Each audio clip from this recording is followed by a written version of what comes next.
sure you guys watch this full video. It's going to be a pretty long explanation and a bit of a doozy, so make sure you guys stick around and watch the entire video. Before we start this video, guys, there are two things that I want to clarify really quick. Number one, this video will be going on John Claymore this afternoon at 4 o'clock. It will be released on Commander 33 tomorrow, as well as another video that I'll be releasing on Commander probably on Sunday afternoon. I wanted to space those videos out. Things kind of happened. We got snow coming in, so obviously I spent more days, past day or two, kind of prepping, getting supplies, things of that nature there. Of course, it wasn't much that I had to get, but here in North Carolina, people freak out when they hear of 1 inch of snow, so therefore you got 200 or 300 people lined up to get one product, if you know what I mean. Crazy people. Same thing happened during coronavirus. Second thing is this here. I don't think I've ever really truly clarified my position on war. I just don't think I ever have.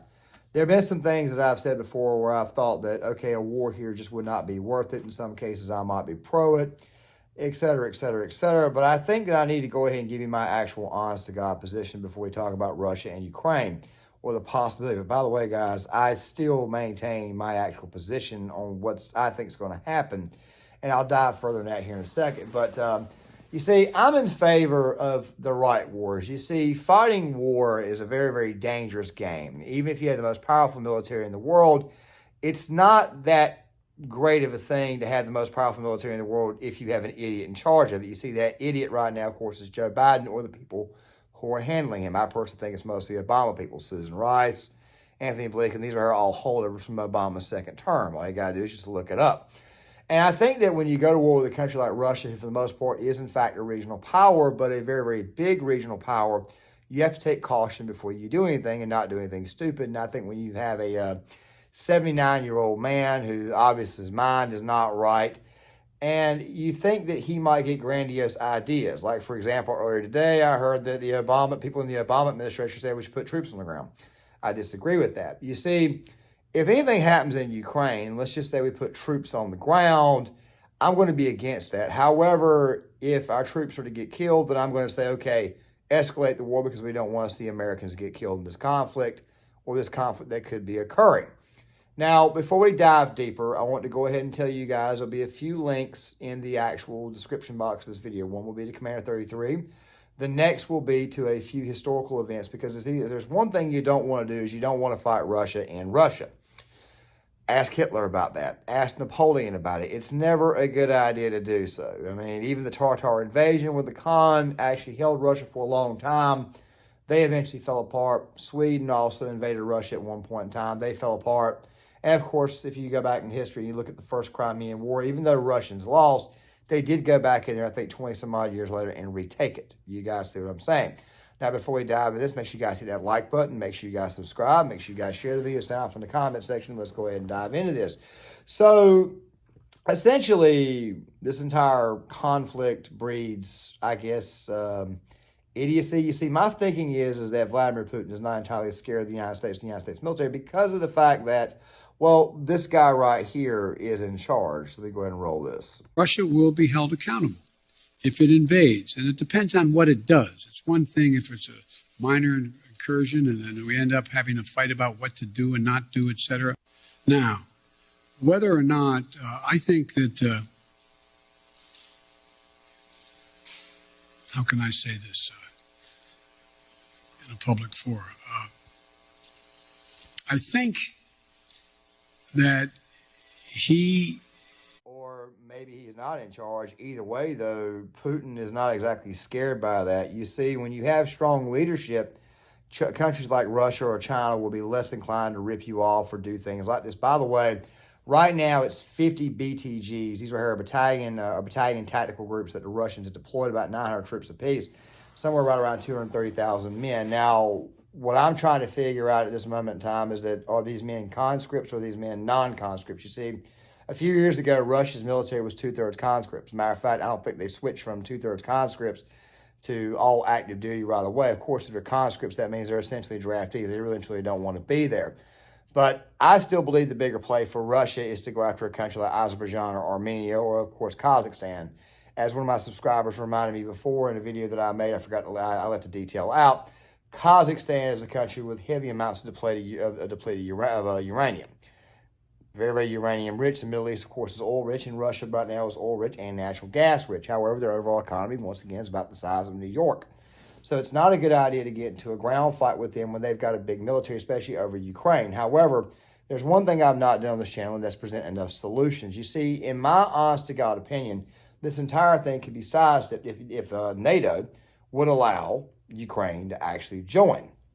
Now, before I give you one more conclusion, I got to roll this clip from Tucker Carlson, which, by the way, will also be in the description box or it will be in the actual comments, because he spoke about this the other night and he made some very, very good points. But I want you guys to pay attention to this whole motley crew of characters who were banging the drum for war with Russia.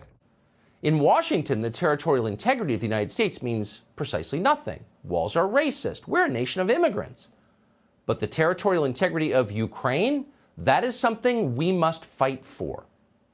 Watch as a remarkably broad spectrum of political figures appear on all three cable networks to explain that if Russians cross the Ukrainian border in an undocumented caravan, we have a moral obligation to use force immediately. We will move more NATO assets closer to Russia, not further away, if they once again bring war to Ukraine. It's just not going to be that simple. I think we should be doing a lot more, and we shouldn't be just considering a diplomatic track. There needs to be clear consequences for what they do, because we failed to deter, and now you're inviting conflict. It's a very bad situation, and we've left ourselves without many options as a result. I don't think we're providing the deterrence necessary to stop Putin from invading Ukraine, the breadbasket of Russia. And it's time for the Biden White House to start speaking more clearly and more aggressively and telling us how they're going to stop this invasion from happening. See, guys, this is the uniparty. You got Dan Crenshaw there. You got Adam Shitty Shift. I call him Shitty Shift because he's really just shit. You've got this guy from Texas who I think needs to keep his mouth closed at this moment in time. And, of course, you would find out later on in that video that Eric Fartwell, he's been putting comments in there. Of course, you know, Fartwell, as we all know, was sleeping with Fang Fang. I mean, not exactly a genius to listen to. You see, I have always said from the get-go that what we should do in Ukraine is not put troops on the ground, but we should arm the people in Ukraine. You see, if Ukraine had the weapons to actually fight back, and in some cases they do with the trenches that they have dug and they've actually put in place, the barriers, they might could hold off against Russia. Next thing you know, 230,000 men could be walking into an absolute buzzsaw. I've said before, arm the Ukrainians, don't put any troops on the ground, and if you're NATO right now, you want to go ahead and accept Ukraine into actually NATO. But there's something else too you got to understand, because this is where foreign policy becomes very important. You see, the thing about NATO and the United Nations is this here. You see, they think that Joe Biden is an absolute joke. I mean, go back to when Emmanuel Macron was caught pointing his finger at Biden like that right there. I mean, Joe is frail. Now, really quick, you can be old and still have your mind, okay? I heard, I think it was Rudy Giuliani spoke about this one time. There's some people who are like in their 80s who still got their brain. They're not entirely gone yet. They may not be as strong physically, but they've still got their decision capabilities there. I mean, I've personally seen this. We all have a relative that's like this who can still think for themselves in their 80s. Joe's obviously got dementia, and he can't really do this on his own. So it makes me wonder exactly who in the hell is pulling the strings. Now, one more thing to note on this right here. When the Obama administration or officials from the Obama administration run their mouth about Russia, I'm reminded of that little speech he gave about the red line. Like, what was it in Syria? If they use chemical weapons, that would be a red line for us. Obama didn't do shit. He came out there and he said that maybe we should use an attack to level the playing field. Well, the United States military is not designed for that. Even though we can do it, it's not designed to do so. And by the way, a leveling attack would just be more dangerous later on, because now everybody in the world wants to kick your ass, and next thing you know, you got 5, 6, 7, 8, 9, 10 enemies you may have to contend with in the region. Do you see what I'm saying? It's not a good idea to do that. And also something else too, anytime a Democrat runs their mouth about Russia, I kind of laugh, because if I recall correctly, historically, Democrats have always been very, very weak on the topic of Russia. Ask Bill Clinton, he was very, very weak on this topic. What was it? The Senate Democrats, the Congressional Democrats, they wanted the Soviet Union to continue to exist when Herbert Walker Bush and Ronald Reagan were in office. I mean, Lyndon Johnson was not very, very strong on this topic either. As a matter of fact, it was Franklin Delano, FDR, and it was Harry Truman, both, who instead of kicking the Bolsheviks back into Russia where they belong, I agree with George S. Patton, they allowed half of Europe to continue to live under the yoke of communism. By the way, you've got Belarus right now. They're very, very much, I guess they're a buffer state to Russia, just in case somebody tries to do something from Europe or tries to attack Russia. It's not a very, very good idea to go to war over this. However, I've been saying from time to time, do not put any U.S. personnel on the actual ground. Arm the Ukrainians, maybe put a couple of ships out there in the Middle East as a deterrent, but there's other ways to handle this fight.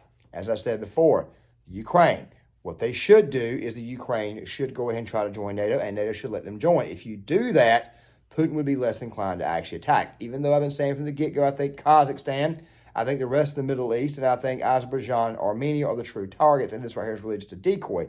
He keeps on saying he's not going to invade, yet he's put troops back there on the border.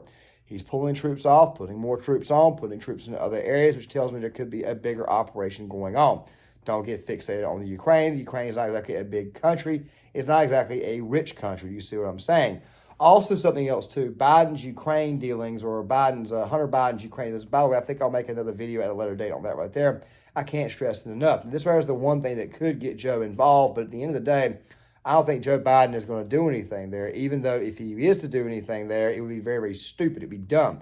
It'd be another very costly war, and we would lose people needlessly. All right, you guys see what I'm saying? Now, guys, I'm going to end this video on this note here, okay? Because I want people to think about this very, very, I want people to think about this long and hard about the situation with Ukraine. Has anybody thought for a second that maybe what Vladimir Putin is doing is he's trying to stoke up fear in the area so that way the Ukraine and their upcoming elections will elect someone who's, I don't know, pro-Russian? You see, if Vladimir Putin has got somebody that's pro-Russian in there, then chances are Vladimir Putin will not have to invade. He could just take it by treaty. You guys see what I'm saying? Once again, guys, John Claymore here. If you like the content, hit the like button, subscribe, share the video. Make sure you guys hit that subscribe button so that way this channel can grow. Make sure you guys hit that like button so that way these videos can take off, and I will see you guys later.